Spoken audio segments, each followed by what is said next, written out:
Salut tout le monde, aujourd'hui on va regarder comment faire une musique romantique avec des petites sonorités du Moyen-Orient et pour ça on va analyser la musique du thème de Rick et Evelyn dans Le Retour de la momie.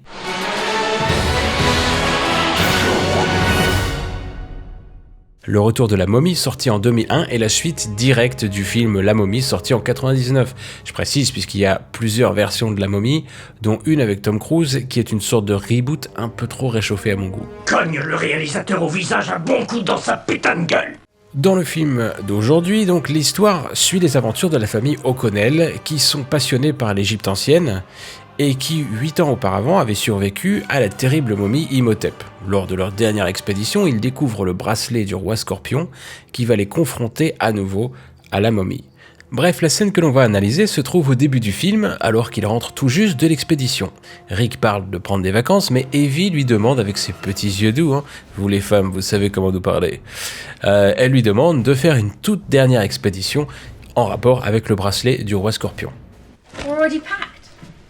Why don't you just give me one good reason? It's just an oasis. Darling. Beautiful. Exciting. Romantic. Oasis. Kind of the white sandy beach and palm trees and the cool, clear blue water and we could have some of those big drinks with the little umbrellas. Sounds good. Sounds too good. What's the catch? Supposedly it's the resting place of Anubis' army. Yeah, you see? I knew there's a catch. There's always a catch. How did I know that? And let me guess. It was commanded by the Scorpion King guy? Yes, but he only awakens once every 5,000 years. Right. And if someone doesn't kill him, then he's gonna wipe out the world. How did you know? I didn't, but that's always the story. The last known expedition to actually reach Amshir was sent by Ramesses IV. More than 3,000 years ago, he sent over 1,000 men. None of them was ever seen again. How did you know? I didn't, but that's always the story. Did I mention there was a pyramid of gold? Twice. Alexander the Great sent troops in search of it. Great for him. So did Caesar. Yeah, look what happened to his career. And Napoleon. Yeah, but we're smarter than him. And taller, Exactly. That's why we're the ones who are going to find it. too. Because we're taller? What? That's why I love you. Nice try. Voilà, donc on peut voir que toutes les notes de la mélodie forment le mode de sol phrygien dominante, aussi appelé sol mixolydien bémol 9 bémol 13, qui est le 5e mode de la gamme de do mineur harmonique. Pour rappel, je vous joue la gamme de sol phrygien dominante, ce qui ferait comme ça.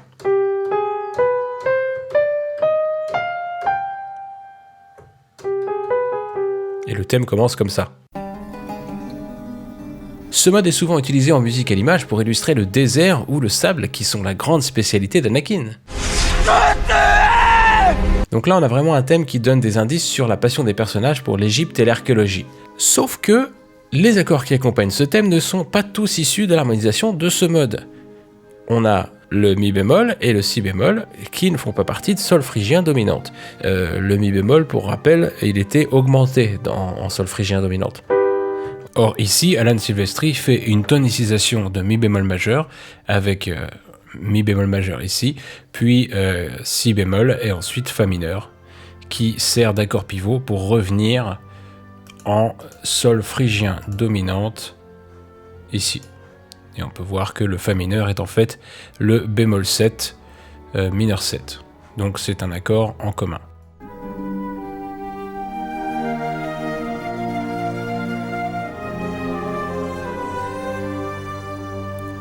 Si Alan Silvestri avait voulu garder que des accords de l'harmonisation du phrygien dominante, donc comme on peut voir ici, on aurait eu un mi bémol majeur augmenté, d'accord? Et on aurait eu aussi on n'a pas de si bémol, on aurait eu un si diminué. C'est très moche. Je vais vous jouer. On aurait eu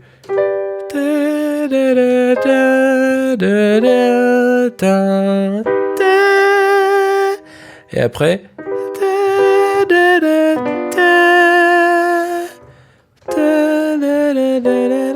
donc c'est un petit peu moche. On pourrait peut-être éventuellement utiliser d'autres accords comme on peut le voir ici. Peut-être qu'on aurait pu utiliser on va dire do mineur sans la majeur 7, do mineur et ré mineur 7 quinte bémol. On va essayer ça.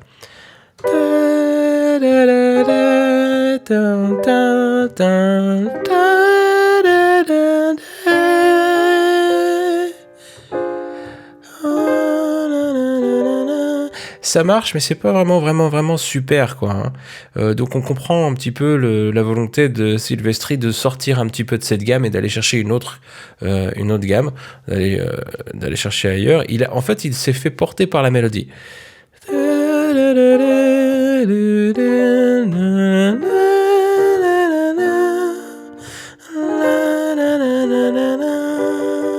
C'est vraiment très joli, c'est très romantique. Donc la question c'est pourquoi avoir harmonisé en empruntant la gamme de mi bémol majeur si au départ on est en mode de sol phrygien dominante ?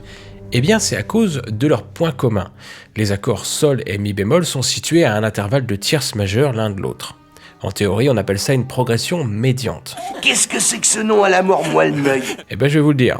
Une progression médiante c'est un enchaînement de deux accords, situés une tierce mineure ou une tierce majeure au-dessus ou en dessous. Il en existe trois types en fonction du nombre de notes en commun entre les deux accords. On a par exemple les diatoniques médiantes, où on a deux notes en commun, comme par exemple le sol et le mi mineur,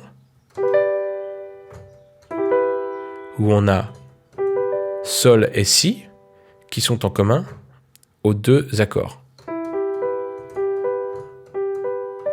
Ok ? On a la deuxième possibilité qui est ce qu'on appelle une chromatique médiante, où là on a une note en commun, comme par exemple la progression sol mi bémol. On a la note sol en commun. Et on a enfin la double chromatique médiante, où on a zéro note en commun entre les deux accords, comme par exemple le sol vers mi bémol mineur.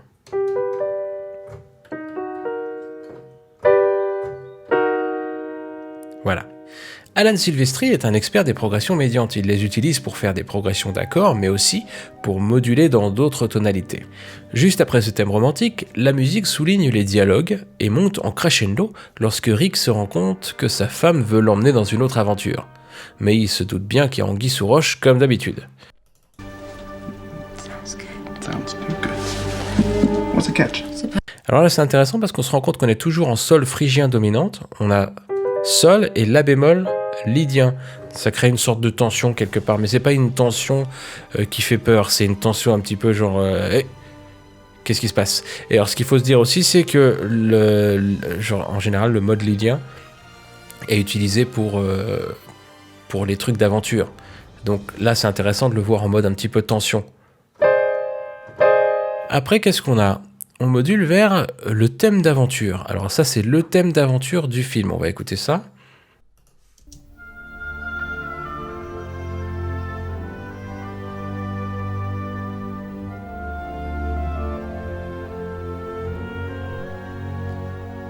Au niveau harmonie, on a du ré dorien. On part sur ré mineur. Ensuite, on a fa et sol.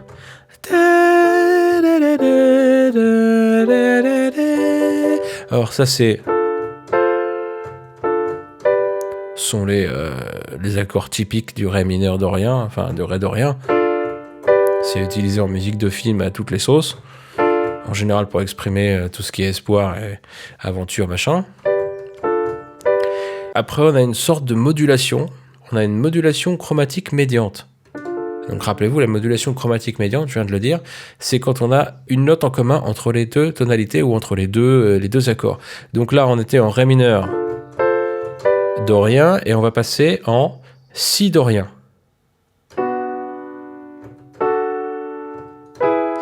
Mais comment on fait pour faire ça? Eh ben, on va utiliser en fait le fa dièse, qui est l'accord de 5e degré, enfin l'accord de dominante en si mineur harmonique. Et donc là, c'est intéressant de voir comment il fait Alan Silvestri. Donc, on a notre thème qui est établi ici. Et au deuxième passage, il fait...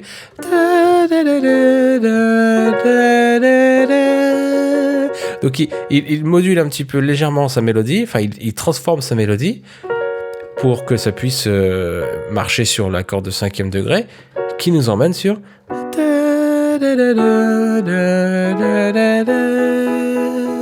Voilà, c'est super beau, c'est un outil formidable. Et alors, Je reviens vite fait là-dessus parce que je parlais de chromatique médiante, modulation chromatique médiante. En fait, c'est à partir du Ré mineur vers le Si. Hein. Donc, l'intervalle qui sépare Ré dorien et Si dorien, c'est une tierce mineure. Entre Ré mineur et Si mineur, il y a juste une note en commun qui est le Ré.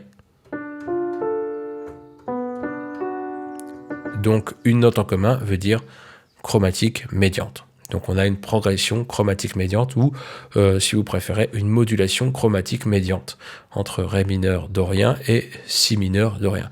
Je m'arrête là parce que je suis en train de me rendre compte qu'il y en a plein parmi vous qui ne sont toujours pas abonnés à ma chaîne.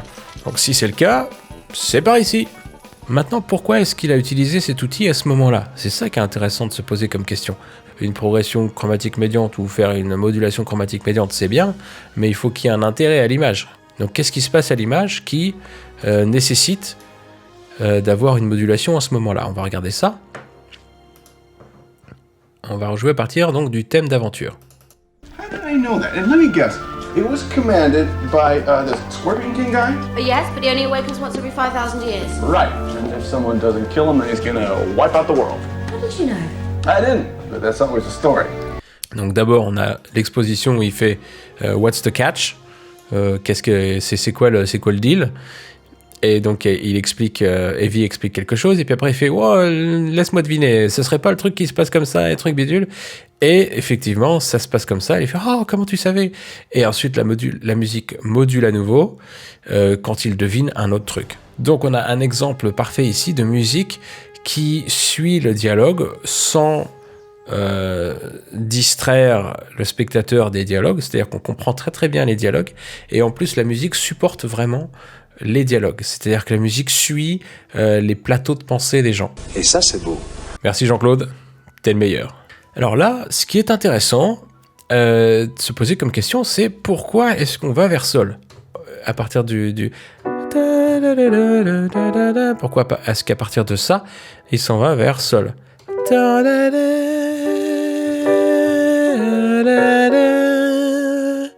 Peut-être que inconsciemment, il voulait revenir sur la corde dominante. Donc, son ambition, c'était de revenir vers Fa dièse. Et du coup, à partir de Mi, il aurait très bien pu aller directement sur Fa dièse. Mais lui, il fait... Pourquoi est-ce qu'il fait ça? Pour rester dans les temps. Pour rester dans la sonorité Moyen-Orient. Pourquoi? Parce qu'on a... On reste dans le langage harmonique, on reste dans les outils harmoniques utilisés. D'accord? Donc ça, c'est les notes de Fa dièse phrygien dominante. Ok? Vous me suivez jusque-là? D'accord. Donc... Donc il s'apprête en fait à revenir vers Si mineur harmonique ou Si mineur naturel. Mais il n'y va pas. Et là il va.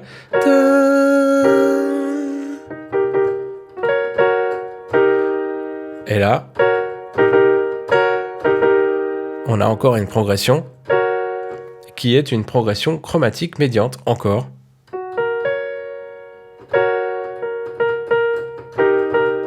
Où on a la tierce de l'accord de Fa dièse, donc le Si bémol, enfin La dièse, qui est en fait la note commune avec le Ré dièse. Donc la tierce devient la quinte. On a une note commune. D'accord? Donc là, il fait encore un faux fuyant. Il nous fait croire qu'il va aller retourner en Si mineur harmonique ou Si mineur naturel, mais en fait, il s'en va vers Ré dièse majeur. Il module. D'accord? Donc là encore, la musique nous transporte, la musique nous emmène vers quelque chose d'intéressant, vers quelque chose de nouveau. Pourquoi est-ce qu'on a modulé? Pourquoi est-ce qu'on s'en va vers une autre tonalité? C'est intéressant. Il se passe quelque chose dans la narration. Si on réécoute cette partie-là... I didn't, but that's always the story. Did I mention there was a pyramid of gold? Twice. Alexander the Great sent troops and... On reste dans le thème du bracelet du roi Scorpion, mais on a changé plus ou moins de sujet. Donc il y a un changement de plateau de pensée, encore une fois. On est sur un autre sujet, toujours en rapport avec l'archéologie, mais comme ça change, eh bien, la musique change aussi. On change de tonalité, on s'en va ailleurs, vers un autre truc, pour montrer qu'il se passe quelque chose au niveau de la narration. Donc ça, c'est brillant, brillantissime de la part de Silvestri. Et la cue se termine par un retour du thème romantique, donc d'Evie et de Rick. Twice. Alexander the Great sent troops in search of it. Great for him. So did Caesar. Yeah, look what happened to his career. And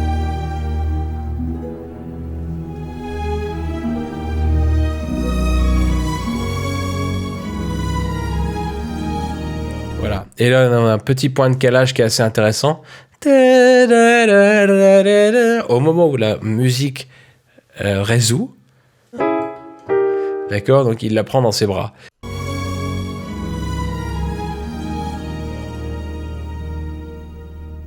Voilà, on a fait le tour pour cette cue. Les choses intéressantes à retenir sont donc les modulations chromatiques médiantes, l'emploi du sol phrygien dominant, donc l'emploi de la gamme de sol phrygien dominante pour faire un thème un petit peu romantique avec des sonorités du Moyen-Orient, le plateau de pensée, donc où on module, où est-ce qu'on va moduler, donc en fonction du plateau de pensée, donc en fonction des personnages, les sujets qu'ils abordent. Si le sujet est différent, on module pour montrer que les personnages parlent de quelque chose d'autre. Merci d'avoir suivi cette vidéo jusqu'au bout, j'espère que vous avez appris des choses super intéressantes, et on se retrouve très bientôt pour une prochaine vidéo, et d'ici là, portez-vous bien.